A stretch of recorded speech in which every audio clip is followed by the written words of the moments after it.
হিমঘরে আলু রাখাকে কেন্দ্র করে রবিবার ভুটভুটির চালকদের সংঘর্ষের জেরে উত্তাল হয়ে উঠল তুফানগঞ্জ 1 নম্বর ব্লকের অন্তর্গত নাককাটিগঞ্জ গ্রাম পঞ্চায়েতের চামটা এলাকার একটি হিমঘর সংলগ্ন এলাকা। স্থানীয় সূত্রে জানা গিয়েছে, লাইনের সিরিয়াল ব্রেক করে আগে গাড়ি নিয়ে যাওয়ার প্রতিবাদ করেন মনোয়ার হোসেন নামে এক ভুটভুটি চালক। এরপরই আজিজুল শেখ, আমিনুর শেখ এবং আজকার আলী সহ 3 ব্যক্তির বিরুদ্ধে মনোয়ার হোসেন এবং তার ভাই নূর হোসেনকে মারধরের অভিযোগ ওঠে।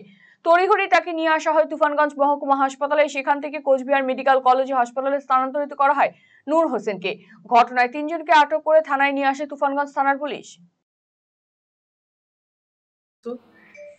আমরা গতকাল সন্ধ্যায় আসি, 2 ভাই একসঙ্গে আসি।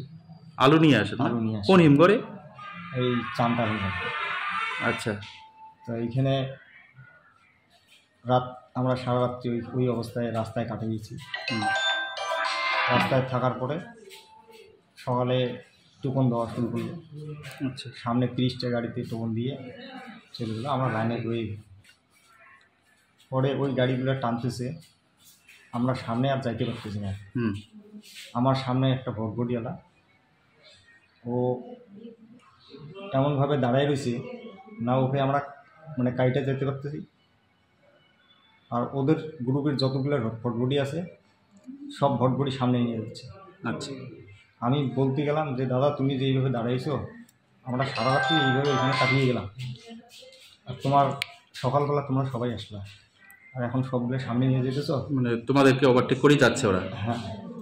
এই কথা বলাতে উনি গাড়ি থেকে লাফ দিয়ে এসে আমাকে গলায় ধরে একদম পাকার উপরে ফেলে দেয়।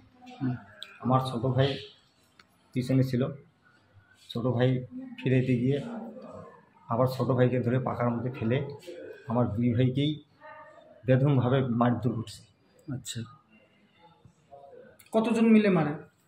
ওরা অনেক, 8-10 জন ছিল। আপনি কি দীর্ঘদিন থেকে পেটের বিভিন্ন সমস্যায় ভুগছেন, গ্যাসের সমস্যায় ভুগছেন? তাহলে আপনার জন্য সুখবর। এখন থেকে প্রতি মাসের নির্দিষ্ট দিনে দিশারি হেলথ কেয়ার রায়গঞ্জ শাখায় নিয়মিত বসছেন হায়দ্রাবাদ থেকে আগত বিশিষ্ট গ্যাস্ট্রোএন্টারোলজিস্ট ডক্টর রবি কিরণ পেরুমাল্লা। ডাক্তার রবি কিরণ পেরুমাল্লাকে দেখাতে আজই যোগাযোগ করুন দিশারি হেলথ কেয়ার উকিলপাড়া রায়গঞ্জ শাখায়। যোগাযোগ করুন 7477785509, 7477785512 এই নম্বরে।